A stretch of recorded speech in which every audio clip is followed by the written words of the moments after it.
मुसलमान सक्षम है अपना लड़ाई लड़ने के लिए। हम इस देश में 2% भी सरकारी नौकरी में नहीं है। हम लोग ईमानदारी से काम करने वाले लोग हैं, मेहनती लोग हैं मुसलमान लोग, किसी के रहमो कदम पर नहीं पलना है। लेकिन जिस हाथ से मुसलमानों का पीठ का चमड़ा उधाड़ा जा रहा है इस समय, उसी हाथ से दलितों का पीठ का चमड़ा उधेड़ा जा रहा है। जब तक दो दबे कुचले लोग नहीं मिलेंगे तब तक मजबूत नहीं होंगे। हम लोग किसी मजबूत के साथ जाएंगे तो हमें नीचे बैठाया जाएगा, और अपने बराबर के साथ आएंगे तो भरपूर सम्मान मिलेगा। अब देखिए, हम बहुजन समाज पार्टी के प्रदेश के सचिव हैं, हमें मंच पे बैठने का अवसर मिलता है।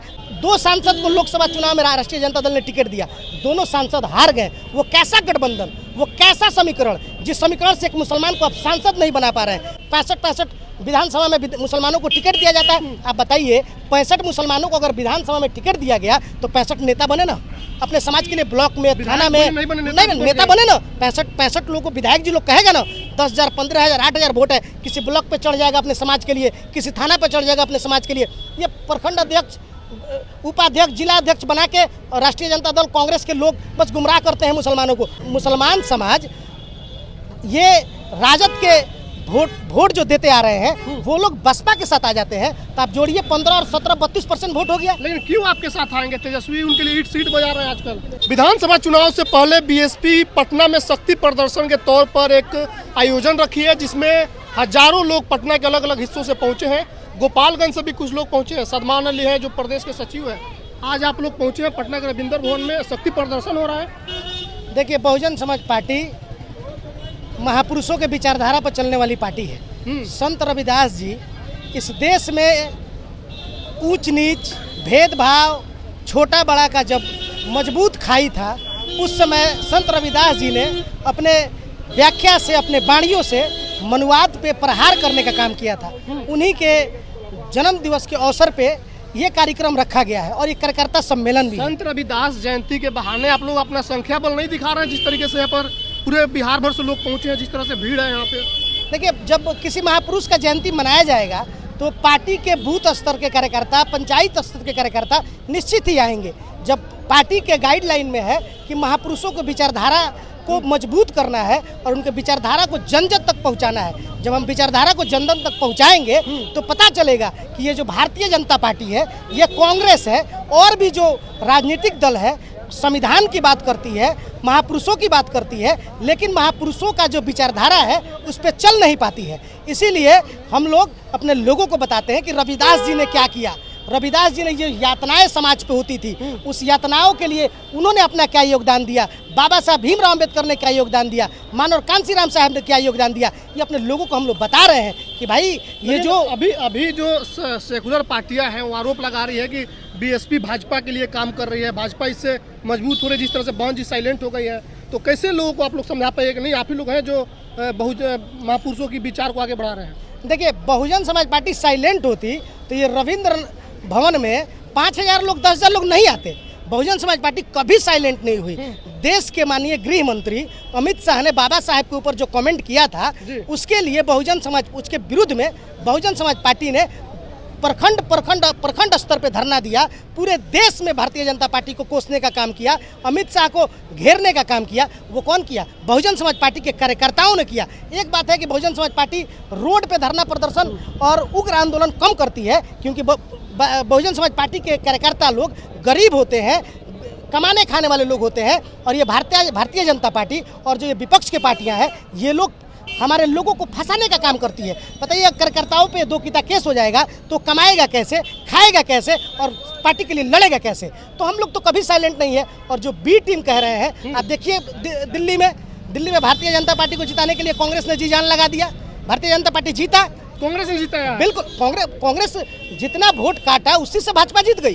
तो वो बी टीम नहीं हुई। समाजवादी पार्टी जाकर मध्य प्रदेश में लड़ती है, वो बी टीम नहीं हुई। समाजवादी पार्टी जाकर गुजरात में लड़ती है, महाराष्ट्र में लड़ती है, वो बी टीम नहीं हुई। देखिए, ये एक पॉलिटिकल पार्टी है, और बहुजन समाज पार्टी तो राष्ट्रीय पार्टी है। बहुजन समाज पार्टी के वोटर गांव-गांव, बूथ और गली-गली में बहुजन समाज पार्टी के वोटर है। तो जैसे भाजपा राष्ट्रीय पार्टी है, कांग्रेस राष्ट्रीय पार्टी है, वैसे ही तीसरी सबसे बड़ी राष्ट्रीय पार्टी बहुजन समाज पार्टी है। लेकिन तेजस्वी कह रहे हैं कि बिहार में 25 में सरकार बनाने जा रहे हैं, मुख्यमंत्री वो बनने जा रहे हैं। देखिए, वो उनको समीकरण का ज्ञान नहीं है। समीकरण का ज्ञान होता, तेजस्वी को समीकरण का ज्ञान बिल्कुल ज्ञान नहीं है। वो लोग विकास का नारा देके चुनाव लड़ते हैं, और विकास के उन लोगों के पास बैकवर्ड की पार्टी तो निश्चित है। उनके वो बैकवर्ड के नेता अपने आप को कहते हैं, उनके पिताजी बैकवर्ड के बहुत बड़े नेता अपने आप को मानते हैं, लेकिन वो लोग बैकवर्ड के लिए कुछ नहीं कर पाते हैं। समीकरण ही नहीं है उनके पास कि वो बिहार विधानसभा चुनाव जीत जाए। समीकरण किसके पास है? समीकरण बहुजन समाज पार्टी के पास है। आप देखिए बता रहे हैं कौन लोग आपके साथ? देखिए बता रहे हैं। बहुजन समाज पार्टी इस देश में, इस बिहार में दलितों की संख्या 12 से 15% है और मुसलमानों की संख्या 15-17% है। अगर मुसलमान समाज ये राजद के वोट जो देते आ रहे हैं वो लोग बसपा के साथ आ जाते हैं, तो आप जोड़िए 15 और 17 32% वोट हो गया। लेकिन क्यों आपके साथ आएंगे? तेजस्वी उनके लिए ईट सीट बजा रहे हैं आजकल। कहाँ ईट सीट बजा रहे हैं? आप किसी के लिए खड़ा हो, आप ईट सीट किससे बजाना कहते हैं? जब सरकार में आप आए और समाज के लोगों को हिस्सेदारी दें, समाज के लोगों को विधायक बनाए, समाज के लोगों को सांसद बनाए। 2 सांसद को लोकसभा चुनाव में राष्ट्रीय जनता दल ने टिकट दिया, दोनों सांसद हार गए। वो कैसा गठबंधन, वो कैसा समीकरण, जिस समीकरण से एक मुसलमान को आप सांसद नहीं बना पा रहे हैं, जिस सांसद से उस मुसलमान को विधायक नहीं बना पा रहे हैं।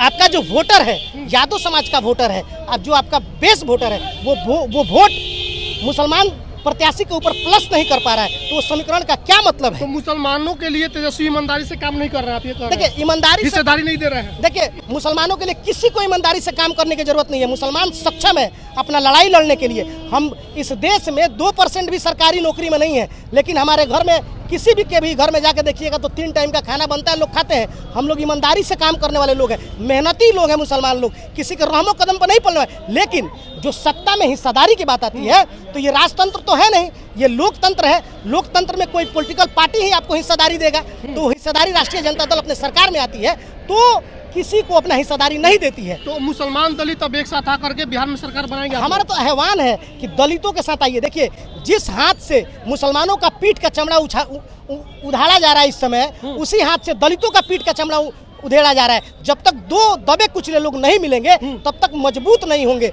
हम लोग किसी मजबूत के साथ जाएंगे तो हमें नीचे बैठाया जाएगा, और अपने बराबर के साथ आएंगे तो भरपूर सम्मान मिलेगा। अब देखिए, हम बहुजन समाज पार्टी के प्रदेश के सचिव हैं और हमें मंच पे बैठने का अवसर मिलता है। 10-12 जिला में प्रभारी बनाया जाता है, लोगों से अपना बात रखते हैं। समाज तो 65 विधानसभा में मुसलमानों को टिकट दिया जाता है। आप बताइए, 65 मुसलमानों को अगर विधानसभा में टिकट दिया गया तो 65 नेता बने ना अपने समाज के लिए, ब्लॉक में, थाना में नहीं नेता बने ना। 65 लोगों को विधायक जी लोग कहेगा ना, 10,000, 15,000, 8,000 वोट है, किसी ब्लॉक पे चढ़ जाएगा अपने समाज के लिए, किसी थाना पे चढ़ जाएगा अपने समाज के लिए। ये प्रखंड अध्यक्ष, उपाध्यक्ष, जिला अध्यक्ष बना के राष्ट्रीय जनता दल कांग्रेस के लोग बस गुमराह करते हैं मुसलमानों को उचित हिस्सेदारी नहीं देते हैं। मुसलमानों का उचित हिस्सेदारी कोई देगा तो बहुजन समाज पार्टी देगा। बहुजन समाज पार्टी सरकार बनाने जा रही है इस बार? एकदम 2025 में बिहार पूरा नीलामय होने जा रहा है और बहुजन समाज पार्टी की सरकार बनेगी। और बहुजन समाज पार्टी के बिना किसी की सरकार यहाँ नहीं बनने वाली। एक और नीला झंडा यहाँ पर बिहार में घूम रहा है, वो नीला झंडा नकली झंडा है, उन्मादी झंडा है, उसके नीचे लोग आने वाले नहीं है। ये मान्यवर काशीराम और बाबा साहब भीमराव अम्बेडकर के सपने के साकार करने वाले नीला झंडा वाले हैं। यह झंडा आगे रहेगा। कौन है ओरिजिनल काशीराम का? कौन है जो विचार बढ़ा रहा है? अच्छा, आप तो इस बात को भली भांति समझ सकते हैं कि कांशीराम साहब अपने जीते जी अपना उत्तराधिकारी किसको बनाया? अगर उसके बहन जी को बनाया, तब इसमें ये तो सवाल ही नहीं बनता कि उनका उत्तराधिकारी कौन हुआ। लेकिन आरोप लग रहा है ना कि बहन जी उतने मजबूती से नहीं लड़ रही हैं। कौन आरोप लगा रहा है? आपके विरोधी, आपके विपक्षी। ये कौन विरोधी है? हम तो उनको जानते भी नहीं हैं। हो सकता है कि कोई जानते हो, आप लोग जानते हो तो बताएं कि विरोधी कौन है। विरोधियों का तो काम है आरोप लगाना, लेकिन जो लोग आरोप लगा रहे हैं क्या वो कभी आपके हो सकते हैं? जीते जी जो नहीं हो पाए वो मरने के बाद हो सकता है। इसका क्या मतलब है जीते जी नहीं हो पाए? माने जीते जी जो है कि मान्यवर साहब के नहीं हुए, बाबा साहब को सम्मान नहीं दिया, मरने के बाद देगा तो उन्हीं का प्रोजेक्टेड लोग होंगे जो प्रोजेक्ट किए होंगे कि तुम जाओ इनके खिलाफ बोलो। उस समय की बात है जब मान लीजिए कि आज से 20 साल पहले अपने बहन बेटी अपने घर से बाहर नहीं जाती थी, रात को अंधेरी रात में शौचालय के लिए नहीं जाती थी अकेले। कहाँ, यूपी में कि बिहार में? पूरे देश की बात करता। उस समय तो आप ही के उस समय मुख्यमंत्री थी बहन जी, इसीलिए हम पूछ रहे हैं कि कहाँ निकलता था? 20 साल 25 साल पहले जो बहन जी ने जो कार्य किया, उस समय अंधेरी रात को बहन जी गांव-गांव मिशन लेके चले। उसके बाद जब 2007 से 12 में जब सरकार बनी तो सरकार का मतलब क्या होता है ये बहन जी ने बताया, जो सरकार कैसे चलता है। और आज ये तथाकथित अपने आप को अम्बेडकरवादी कहे जाने वाले लोग ये कुछ भी कह देंगे। इनको, ये लोग तो कभी मिशन मूवमेंट से जुड़ा ही नहीं है। अगर वे लोग जुड़े हों, मानवर साहब की विचारधारा को ढोए हों, बाबा साहब की विचारधारा को ढोए हैं, या बहुजन समाज पार्टी का कभी उन्होंने करता रहा हो, तब बताएं। अच्छा, बिहार हम में उनका सम्मान करेंगे। बिहार में क्या तैयारी है आप लोग? 25 में चुनाव है विधान। बिहार में तो आप लोग देख रहे हैं, ये जो मेरा भीड़ है, जो जन सैलाब आपने देखा, इससे आपको कैसा प्रतीत हो रहा है? भीड़ वोट नहीं होता है सर, भीड़ तो आएगा ही। देखिए, ये जो भीड़ है ना सर, ये ना पैसा से आया है और ना जो है कि उसको साधन दिया गया। ये भीड़ स्वयं अपने पैसे से चल के आया है। आपने कहा भीड़, अगर हम लोग अगर पैसा और साधन दे देना तो पूरा पटना जाम हो जाएगा। आपको यहाँ पैदल चलना भी मुश्किल हो जाए। ये अपना स्वयं के पैसों से लोग आए हैं, इसको हम जो है कि भीड़ नहीं कहें। चलिए, तो विधानसभा चुनाव से पहले बहुजन समाज पार्टी संत रविदास जयंती पर एक प्रोग्राम रखे, जिसमें बिहार के अलग अलग हिस्सों से लोग पहुंचे हैं। हमने कुछ लोगों से बात की, इन्होंने कहा कि 2025 में पूरे बिहार को हम लोग नीला करेंगे, बहुजनों की सरकार बनेगी। वीडियो पर आपकी क्या कुछ प्रतिक्रिया है, कमेंट कर जरूर बताइएगा। बहुत बहुत धन्यवाद।